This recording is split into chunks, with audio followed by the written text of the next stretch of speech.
కార్తీక మాసంలో వచ్చేటటువంటి శుక్లపక్షంలో వచ్చేటటువంటి ఏకాదశి నాడు ఉత్థాన ఏకాదశి లేదా ప్రబోధన ఏకాదశి అంటారు. శ్రీ మహావిష్ణువు పాలసముద్రంలోంచి నిద్రలేస్తారు. ఆ రోజున ఆషాఢ మాసంలో మొదలు పెడతాడు ఆ నిద్ర. అది యోగ నిద్ర. పైకి చేస్తున్న పూజ కాదు, మనస్సుల లోపల ఉన్నటువంటి భక్తిని లెక్కలోకి తీసుకుంటాడు దక్షిణాయనం. ఉపాసన కాలం కాదు. భగవంతుని మీద భక్తి ఉంటే పూజ చెయ్యకుండా ఉండలేదు.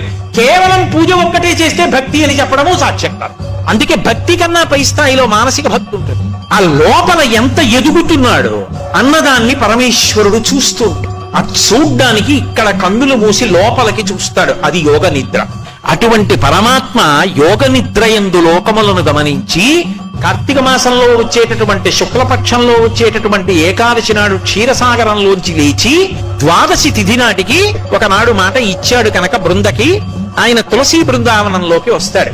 అందుకే ఆ రోజున ఆరాధన, విష్ణు సహస్రనామ స్తోత్ర పారాయణం, దీపాలు పెట్టడం అన్నీ కూడా క్షీరాబ్ది ద్వాదశి అని ఆ తులసి చెట్టు దగ్గర చేస్తారు. తులసి కోటలో ఉసిరి కొమ్మని కూడా గుచ్చి రెండిటి గాలిని పీలుస్తూ రెండిటికి కలిపి పూజ చేస్తారు. ద్వాదశి దీపాలని ప్రత్యేకంగా దీపాలు పెడతారు.